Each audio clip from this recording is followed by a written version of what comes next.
Hey guys, Eric from Ziebart. Got a new 2020 Dodge Ram 1500 quad cab. This is another build that we're doing. This particular one is we're going for a practical, subtle wheels, tire, lift, suspension setup on this. So we didn't want this one to be over the top, kind of like maybe some of the other ones we've done in the past. So this one is just kind of a nice happy medium, a daily drive or something you don't have to worry about not being able to drive in our weather we have up here in upstate New York. So with that being said, this particular vehicle does have a rust-proof undercoat on it, which if you've seen in other videos, you know that comes with a 10-year rust repair warranty, and also is backed by a nationwide warranty as well. So with that, you also get the lifetime free annual maintenances as part of that initial purchase. So if you want to see what that's all about, you can click on some other videos that we have posted previously. So more about what we did to this that you can physically see here. This does have a ready lift 3.5-inch suspension in the front. We did a leveling kit in the rear.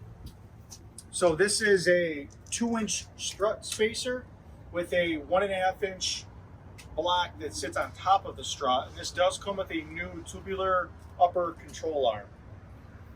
Speaking of the upper tubular control arm, you know, that's a sign of really good engineering. We know that any off-road use vehicle, any racing vehicle, anything that takes abuse or needs a lot of strength is going to be a tubular control arm, not a stamped steel product. It's a very well-built, high-quality upper control arm. And the other thing too that we get a lot of questions about is how do you build a truck? How do you figure that out? I believe that you got to do one or the other. Do you care about how tall your truck is? And if you do, then you're going to do your lift kit and you got to find a tire with a big wheel package that's going to fit your height of your vehicle.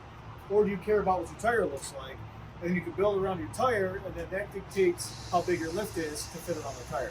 So you got to really kind of, when you're going to us or anywhere for that matter, or even if you're just thinking up ideas on how to build your vehicle, you got to decide what's more important, your wheels and tire package and what they look like, or the height of your vehicle. You always got to start with one or the other and build around that other, whatever's most important. So with us, we cared more about keeping as much factory geometry as possible, and also with the wheels and tires.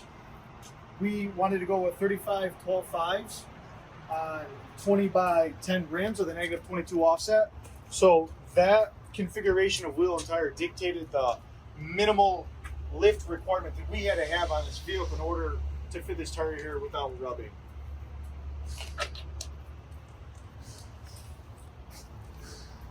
So with that, we also put in these new Westin, these are called R7s. These are their new running boards.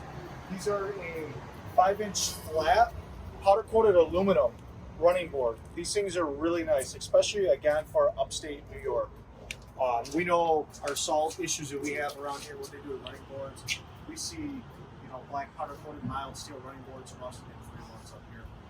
These do have a 10-year warranty on them, and they stand behind them very well. We also have the WeatherTech No Drill mud flaps. What's really nice about these particular ones is that you can actually keep this little factory mud flap that they have that comes down here on this lower fender. You don't have to remove this and lose this area down here. It actually is molded around it, and it's a very, very, very clean look. Super, super happy with those. They come out great. If we go to the inside here, we also went with the new IM WeatherTech 4-liners. So this particular vehicle, you can see these new IMs. They're a little bit more of a rubber compound. They have a new WeatherTech design. They're a little bit more flimsy and pliable, and they're not as stiff as, say, the old weather beaters would have been. If we look at the back, we can kind of compare. They haven't made the IMs for the rear of these yet. Let me slide this seat up for you guys quick. This would be the older design of it.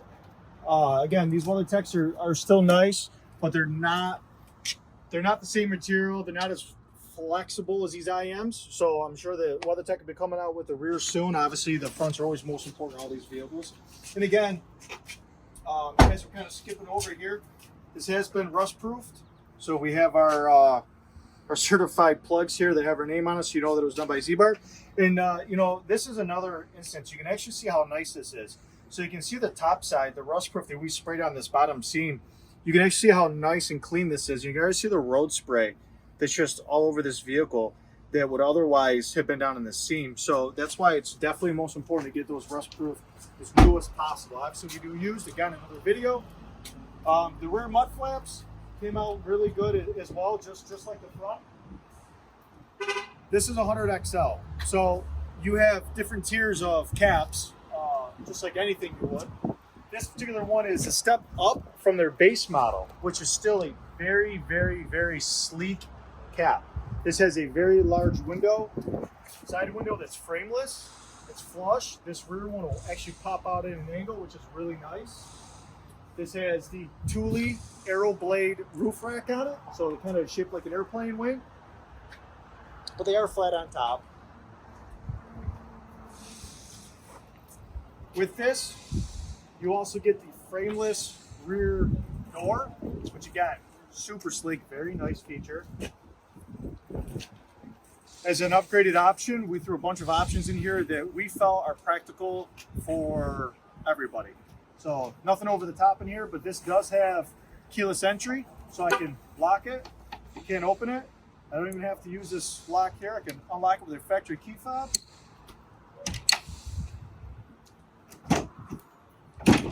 So in here, we have what's called the gas prop switch.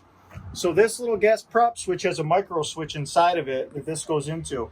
As soon as this feels it start to pop, it'll release that micro switch, automatically turn it on your 20-inch LED cargo lights. We added two more, one on each side, just because we like a break. With this particular one, we got the charcoal headliner, which is an option. Does not come standard on this. We did the cargo net up top, and we also did the tie downs up here for the coat rack or hanger, whatever you want to call it. This also has an optional front removing slide window. What's really nice about this feature, and honestly, I think if you don't do anything on one of these, if you just go with a base option cap, no matter what line that you go with, I think the one thing that's most critical that you always get, and is honestly pretty inexpensive for these, is that removable front window. Whether it's a sliding window or whether it's a fixed, that removable window allows you to keep your cap on, and it'll literally just fold and hinge right down, and you can clean the back window on your cap. There will become points when it just gets so dirty back there that if you don't have that removable window, you literally have to remove your Leer cap, and that's just it's a pain in the butt.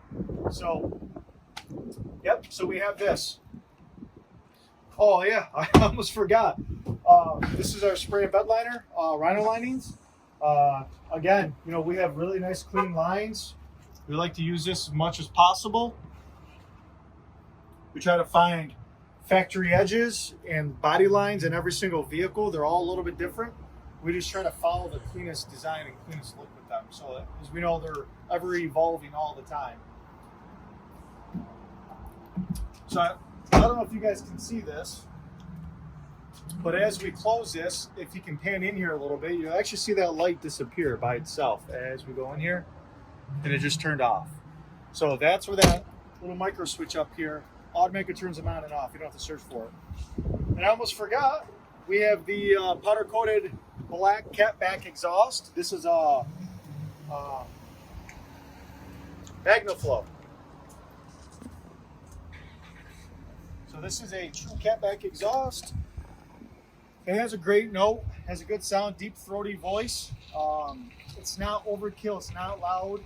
This does still have a resonator in the very front, so you don't get the droning effect inside of the vehicle. It's just loud and it's vibrating.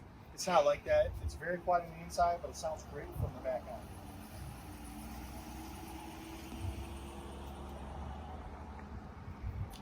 So kind of concluding this, we are also going to be doing a ceramic on the exterior of this, and I believe we will be doing some film on the front end of this for chip protection. So guys, comment down below, let me know what you guys think. If there's anything else that a vehicle like this could use, let us know. If there's something you guys are interested in and got questions, please contact us. Click the link below, comment. Other than that, you guys have a great day. Take care.